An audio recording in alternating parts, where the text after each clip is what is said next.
Terima kasih Anda masih bersama kami dalam IDX for Session Closing. Ya, pemirsa, terkait dengan realisasi pajak yang bahkan masih lebih rendah dari 50% pada semester 1 2020, apa saja sebetulnya catatannya sejauh ini dan apa yang bisa dioptimalkan? Untuk membahasnya lebih lanjut, pemirsa sudah terhubung bersama kami siang hari ini dengan Bapak Bawono Kristiaji selaku pengamat perpajakan di DITISI. Halo, selamat siang Pak Bawono. Selamat siang. Ya, apa kabar Pak? Baik, baik. Baik, terima kasih banyak sudah berkenan begitu ya Pak untuk bergabung bersama kami siang hari ini. Siap. Pak Bawono, ini melihat realisasi perpajakan terutama pada semester 1 2020 yang sepertinya masih cukup rendah, bisa kita katakan di bawah 50% begitu ya. Bagaimana kemudian Anda memandang realisasi ini dan catatan-catatan dari Anda?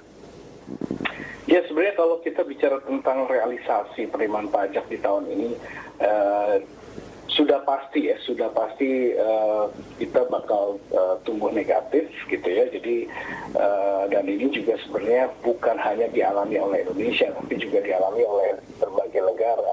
Kemarin juga OECD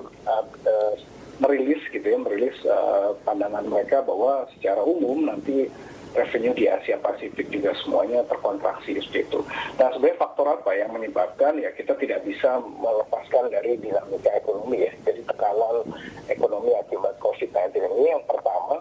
Jadi kita tahu bahwa baik itu harga komoditas juga turun, kemudian ada pembatasan sosial, akhirnya konsumsi turun. Di sisi lain kita juga punya berbagai insentif pajak yang sebenarnya juga memperlebar adanya belanja perpajakan ya, akhirnya mengurangi juga kontribusi penerimaan. Seperti itu sih Mas secara umum.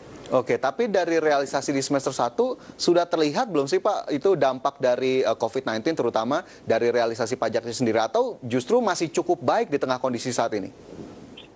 Oh, sudah sangat terlihat ya. Jadi kalau kita melihat dari perkembangan APBN kita dari bulan Mei, Juni gitu ya, ini juga sudah terlihat bahwa kemarin Mei itu turun semakin terdalam, dan kalau kita khusus melihat tentang penerimaan pajak juga kemarin di bulan Mei, Juni itu masih minus gitu ya pertumbuhannya. Jadi sudah terkonfirmasi sebenarnya dari situ.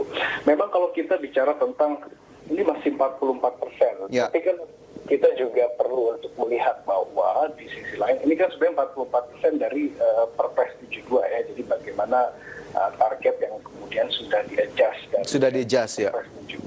Nah, sebenarnya kalau kita lihat ada sinyal-sinyal perbaikan dari sisi pajak gitu ya. Jadi kemarin kalau kita lihat di bulan Juni ini kontraksinya semakin kecil. Jadi sudah mulai ke arah yang lebih positif. Jadi paling tidak positif dulu.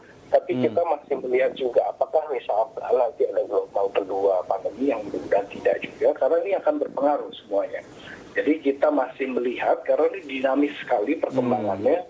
Jadi proyeksi di tahun 2020 ini kemungkinan besar rentangnya itu sangat lebar. Oke. Rentang shortfall-nya sangat lebar. Dari Anda sendiri melihat berapa persen yang masih sangat realistis untuk bisa dicapai dari targetnya sendiri?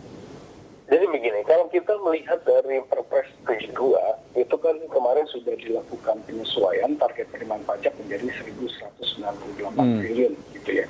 Nah ini sekitar minus 10% dari realisasi tahun lalu sebesar 1.318 triliun.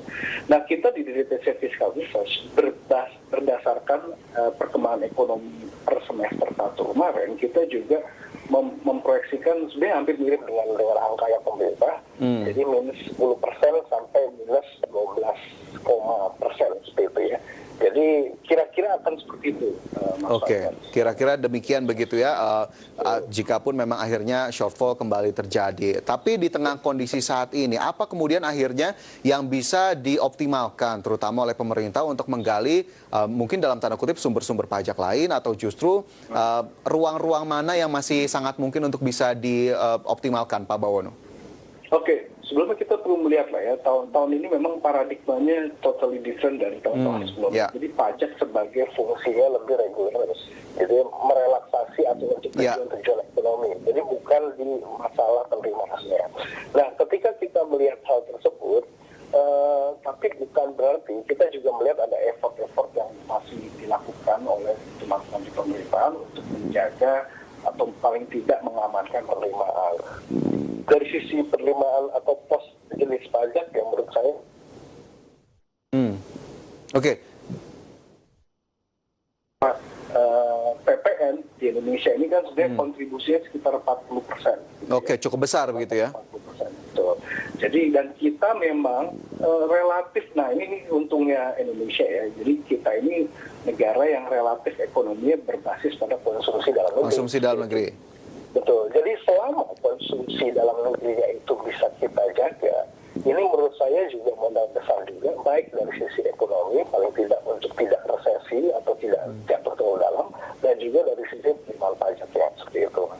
Oke, jadi salah satunya ada PPN di sana dengan kontribusi yang cukup besar. Betul. Lantas dari sisi komoditas begitu kita lihat, selain ada PPH migas begitu, kemudian juga ada non migasnya sendiri. Ruang-ruang itu masih bisa dimungkinkan atau tidak, Pak Bawono? Atau justru sepertinya sudah harus beralih ke ruang yang lain lagi, salah satunya PPN tadi Anda sebutkan.